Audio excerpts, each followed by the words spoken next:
My name is Evelyn, and I'm 62 years old.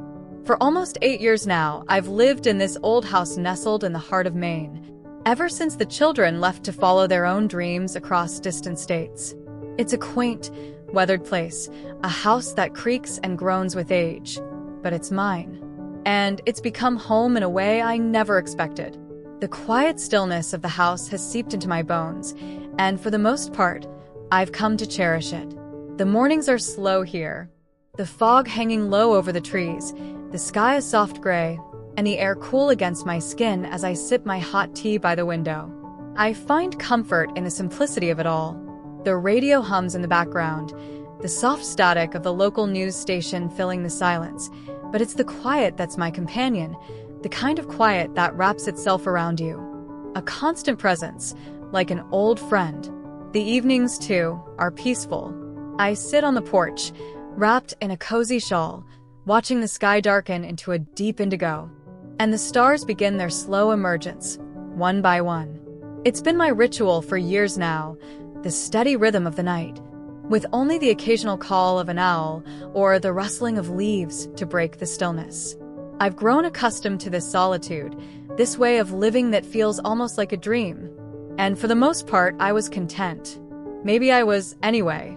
At least I had convinced myself that I was. But everything changed last Saturday. It was a rainy afternoon.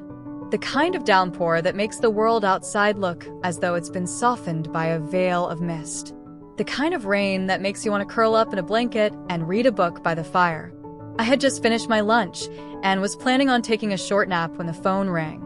The number on the screen was unfamiliar, but the voice that answered on the other end was not. "Is this Evelyn?" The voice asked, its gravelly edge familiar in an unexpected way. I blinked, a bit disoriented. "Yes, it is." "Who is this?" "It's Henry," he replied. "Henry Caldwell. I know it's been a long time, but I was wondering if I could stop by. I'm passing through Maine, and it's been years since we last saw each other. Thought I'd reach out." The name sent a ripple through my chest, stirring up memories I had long buried. Henry, my late husband's college friend. I hadn't heard from him in ages. Just the occasional holiday card or birthday wish here, and there nothing more. I hadn't even thought about him in years. But as I stood there, holding the phone, a strange sense of nostalgia crept over me, and I felt an unexpected pull. "Well," I said, hesitating for a moment, "it's good to hear from you. I hadn't expected a call, but if you're in the area, I'd be happy to meet for coffee." There was a pause on the other end. "Actually," he said, "I was hoping I could stay the night. All the nearby hotels are full with some festival in town, and I didn't want to drive all the way back home in this weather. Would you mind?" I was surprised by the request, but I found myself agreeing almost instinctively. I hadn't had company in years, and it felt, I don't know, strange, but also kind of nice. It had been a long time since I had shared my space with anyone. I suggested the guest room, reminded him of the kettle in the kitchen, and we made tentative plans to meet that evening. When he arrived, the rain had turned into a steady downpour, the kind that soaks you through in seconds, that leaves the world outside a blur of water and mist. Henry stood at my doorstep, drenched to the bone, his small suitcase clutched tightly in his hand. His face was older, his hair more silver than I remembered, but his smile was the same warm, familiar. He stepped inside, and we stood there for a moment, unsure of what to do, what to say. It had been more than a decade since I had last seen him, and the years between us felt like a chasm. But then he wrapped me in a quick, awkward hug. It was a strange sort of hug, neither cold nor particularly affectionate, but something in it made me feel like I wasn't as alone as I had felt in years. The moment passed quickly, and he stepped back, wiping the rain from his brow. "Thank you for letting me stay," he said, his voice carrying the weight of more than just gratitude. "No problem at all," I replied. "I'm glad you called. It's been too long." We moved to the kitchen, where I made tea herbal for me and whiskey spiked for him. It didn't take long for the conversation to flow. We talked about the past, the years that had slipped away from us both, the changes in our lives. He told me about his children, who were scattered across the country, and how he had just retired from his long career. He told me about his late wife, how she had passed away a few years ago, and how he had been struggling to find purpose in the silence of his own home. I told him about my life since Thomas died, how I had grown used to the quiet, how I had learned to live alone, how my children rarely visited anymore. We laughed over shared memories, and in the midst of it all, I felt something unexpected stir inside me. A warmth that was more than just the comfort of old friends reconnecting. It was something deeper, something I couldn't quite identify. At one point, as I was speaking, he reached over and gently tucked a loose strand of hair behind my ear. The gesture was so familiar, so intimate, that it sent a shock through me. For a second, I froze. The simplicity of the touch, the tenderness of it, made my heart race in a way I hadn't felt in years. I didn't pull away, nor did I lean into it. I simply sat there, my pulse quickening, unsure of how to respond. But we continued talking as if nothing had happened, as if the moment had passed. Yet, I felt the air between us change, as though something unspoken lingered just beneath the surface. Eventually, I showed him to the guest room. It was a small, cozy space, tucked away at the end of the hall. The bed was made, the sheets soft, the light next to it warm and inviting. He smiled at me as I opened the door, a soft, nostalgic smile that lingered just a little too long. "Good night," I said, suddenly feeling a wave of awkwardness that hadn't been there before. "Good night, Evelyn," he replied, his voice low, carrying an undertone that I couldn't quite place. As I returned to my own room, the house felt different somehow. The quiet was still there, but it was thicker now, like the walls themselves were holding their breath. I couldn't shake the feeling that something had shifted between us, something fragile and new, and I didn't know what to make of it. I stood there for a moment, the door shutting softly behind me, and I realized that the calm I had come to rely on in this house wasn't as certain as it once was. A flicker of awareness stirred within me, a sense of something changing, something I wasn't sure I was ready for. And as I lay down in bed that night, I couldn't help but wonder how much longer my quiet life would remain undisturbed. It was around midnight when I woke up, a soft tap against the window stirring me from a restless sleep. I tried to ignore it, telling myself it was just the wind, or perhaps the rain falling lightly on the glass. But then I heard something else. The sound was unmistakable footsteps. Light, deliberate, and steady. Not rushed, but with purpose. A chill crept down my spine as my heart raced. I couldn't explain it, but something about those footsteps felt deliberate. I didn't want to get up. Part of me thought it was a trick of the mind, the kind of half-dream that comes with the fogginess of late-night hours. But the rest of me knew it wasn't. Slowly, I threw the covers back, the cool air biting against my bare skin. The wood floor beneath my feet was cold and unfamiliar in the darkness, but I moved toward the door anyway, my steps muted by the silence of the house. As I reached for the doorknob, a rush of emotions flooded me: fear, confusion, and something else, something I couldn't quite place. I opened the door slowly, barely enough to peer into the dimly lit hallway. The flickering glow of candlelight spilled from under the guest room door. I didn't know why, but my heart clenched at the sight. The candlelight felt like an omen, as though someone was waiting. Taking a deep breath, I pushed the door open further, the hinge creaking softly in the stillness of the night. There he was, Henry, sitting on the edge of the bed, a single candle casting soft shadows across his face.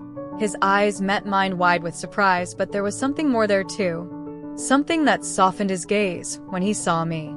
"I couldn't sleep," he said quietly, his voice carrying a weight I hadn't expected. It wasn't just the words. It was the way he said them, gently, filled with a vulnerability that made my breath catch in my throat. Too many thoughts. I stood there in the doorway, unsure of what to say. My voice felt small when I finally spoke. "Are you okay?" I asked, my heart pounding in my chest, unsure of whether I truly wanted to know the answer. He nodded, but it wasn't a confident nod. It was slow, thoughtful, as though the weight of his thoughts was too heavy to bear all at once. "Just being here," he began, his voice dropping lower. "In this house, it reminds me of him. Of you. Of the way things used to feel. There was a pause, and I felt the silence wrap around us. The rain against the window was the only sound, like nature was holding its breath. 2. "I'm sorry if I crossed a line earlier," he said, his voice quieter now, as if he was speaking to himself. "With your hair. I didn't mean to make you uncomfortable." I couldn't bring myself to say anything right away. His words surprised me. I hadn't realized how much that simple moment had affected him. I stepped closer, my hand brushing lightly against the doorframe as I tried to steady myself. "You didn't," I finally replied, meeting his gaze, hoping he could hear the sincerity in my voice. But there was something else in his eyes then. Something I hadn't seen in years. A weariness, yes. But more than that, a tenderness. A vulnerability that opened something inside me I didn't even know was still there. The confusion that had clouded my thoughts began to clear. I wasn't afraid anymore. Not of him. Not of the quiet that surrounded us. But I was unsure of what was supposed to happen next. And then, without warning, his hand brushed mine lightly, but enough to make everything inside me shift. Everything I thought I understood about loneliness, about the emptiness I had carried for so long, suddenly didn't feel so certain anymore. I didn't pull away. Instead, I stepped closer, sitting down next to him on the bed. Our hands, tentatively touching, felt like the first spark of something new. "It's strange," I whispered, my voice barely above a breath. How quickly silence can start to feel like company. Henry's lips curved into a soft smile, and for a moment, the world outside that room seemed to fade away. "It's not strange to me," he said, his voice gentle as the light from the candle flickered softly between us. "I think some silences are earned." For what felt like an eternity, we stayed there, our hands barely touching. But there was something in the air between us, a presence, an understanding that spoke louder than words. The quiet in the room no longer felt heavy. It felt like a shared space, a space where we could both exist without fear. For the first time in a long time, I didn't feel alone. I felt something inside me stir, something long dormant, like I was waking up to a feeling I had almost forgotten. We talked, and in a way, it felt like everything that had ever been left unsaid between us was finally coming to the surface. He told me about the years since his marriage had ended, the quiet ache of watching his children grow up without the steady presence of their mother beside him. He spoke of the weight of time, how it had changed him, how it had changed them all. And then, in turn, I told him about the years that had followed Thomas's death. I told him how the house had become a cavern of memories, too big and too empty for just me. How I had gotten used to sleeping alone, curling up on one side of the bed as if waiting for someone to return to someone who would never come back. It was a soft confession, one that felt almost too fragile to share, but Henry listened to every word. He really listened the way no one had for so long. He didn't rush me, didn't interrupt. His presence was a balm to my weary heart, and as the hours passed, we found ourselves leaning against the headboard, our shoulders gently touching. There was no pressure, no urgency. Just the warmth of each other's company, the soft rhythm of shared moments. At one point, I allowed myself to let go, resting my head on his shoulder. And for the first time in what felt like an eternity, I didn't feel like I was bearing the weight of the world alone. He didn't pull away. He didn't flinch. He simply let me be. The stillness between us was no longer uncomfortable. It was comfortable. It was right. And eventually, as the night wore on, we both fell quiet, not out of exhaustion, but out of something deeper. Something that only comes when you've found peace in a space you didn't even know you were searching for. The kind of comfort that doesn't need words to be understood. When I stood to leave, he followed me to the door. His hand found mine again, and he held it there for a moment, just enough for me to feel the warmth of his touch. "Thank you for letting me in," he said softly, his voice laced with something I couldn't name. And in that moment, I knew he didn't just mean letting him into the house. He meant into this part of me, this place I had kept locked away for so long. I smiled at him, my heart a little lighter than it had been before. I squeezed his hand gently before stepping away, leaving the room. That night, As I lay back in bed, I didn't fall asleep to the empty hum of silence. Instead, I drifted off thinking of his smile, of the way his voice had softened when he said my name, and of the quiet comfort we had shared. For the first time in years, I wasn't haunted by loneliness. Instead, I felt something different, something like hope. The morning light was different. It wasn't the same as it had been for so long, distant and cold, as though the world outside had nothing to offer. Now it felt warmer, more inviting. The light streamed through the window, casting a soft golden hue across the kitchen countertop. I stood there for a moment, watching the way the light made the old wood shine, as though the morning itself had decided to breathe life into the space. I was wrapped in a soft, worn sweater, the kind that felt like a hug, and I moved around the kitchen in a haze. The kettle was on the stove, and I waited for the whistle, the sound of it so familiar that it had become a background hum in my life. It was something so small, so routine. And yet, today, it felt like the start of something new. My thoughts wandered. They drifted like leaves in the breeze, carrying bits and pieces of yesterday, of the strange, quiet moments that had started to fill the spaces between us. I hadn't expected this. I hadn't expected him to be here, to still be here. I hadn't expected that the weight in my chest would lift with each passing day. But it had. And now, there was this delicate shift, like the turning of a page, or the soft exhale after holding your breath for too long. The sound of the bathroom door opening pulled me out of my thoughts, and there he was, Henry, his hair still damp from the shower, wearing only a simple gray t-shirt, looking just a little bit more awake, but still with traces of sleep in his eyes. "Smells like coffee," he said, his voice thick with sleep, still trying to shake off the remnants of the night. I smiled, offering him a small bit of normalcy in the midst of all the change. "I can make some if you prefer," I said softly, the warmth of the offer spilling into the words. "No need," he replied, a small smile tugging at the corner of his lips. "Tea's fine." He moved to sit at the table, his presence so familiar and yet somehow new. We spoke in the same casual way we always had, but there was something beneath it all now, something quieter, something deeper. It was as though the air between us had thickened with the weight of unspoken words, of things we hadn't yet fully understood, but were beginning to. We moved through the day together, side by side. The garden became our quiet space, the one we shared without needing to say much. We worked in the dirt, laughing over silly things, the way the soil clung to our boots, the way the flowers seemed to bloom just a little bit brighter when we took the time to appreciate them. There were moments of complete silence too, but it wasn't uncomfortable anymore. It was a silence full of understanding, of things we were learning to say without words.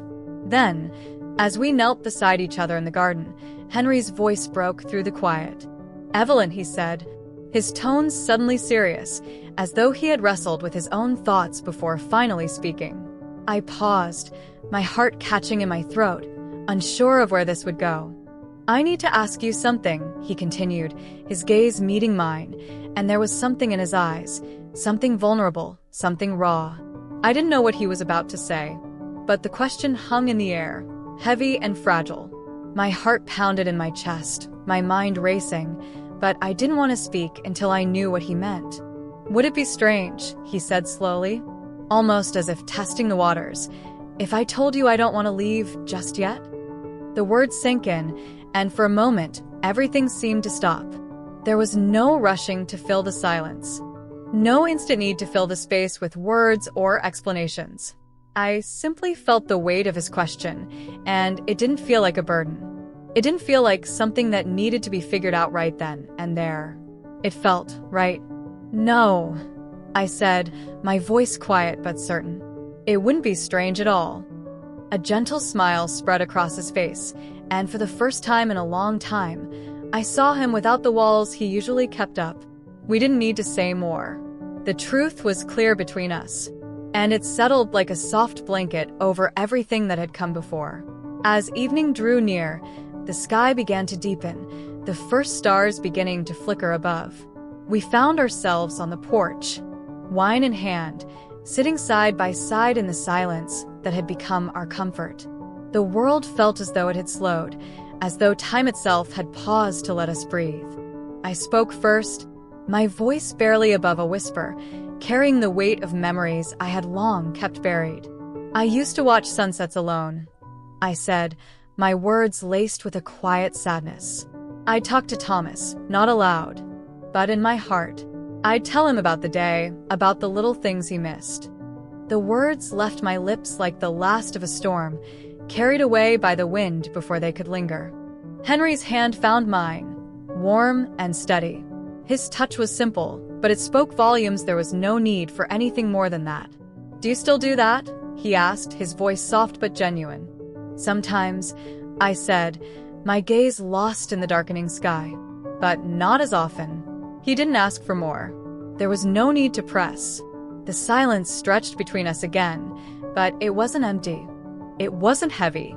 It was full of the things we hadn't yet fully understood, full of the quiet understanding that had begun to grow between us. It was the kind of silence that said we didn't need to rush, that we didn't need to know everything right now. "I'm not rushing anything," Henry said after a long pause, his voice almost a murmur in the cool evening air. "But I feel more like myself in the past 2 days than I have in years." His words hung in the air, and for the first time in a long while, I didn't feel the need to hide from them. I didn't feel the weight of fear or hesitation. I simply let the moment be what it was. "I don't know what this is, Henry," I said softly, my heart open in a way it hadn't been in so long. "But I'm not afraid to find out." We sat there for a while longer, the night stretching out before us, each moment unfolding without urgency, without expectation. It was as if the world had given us permission to take our time, to let things happen at their own pace.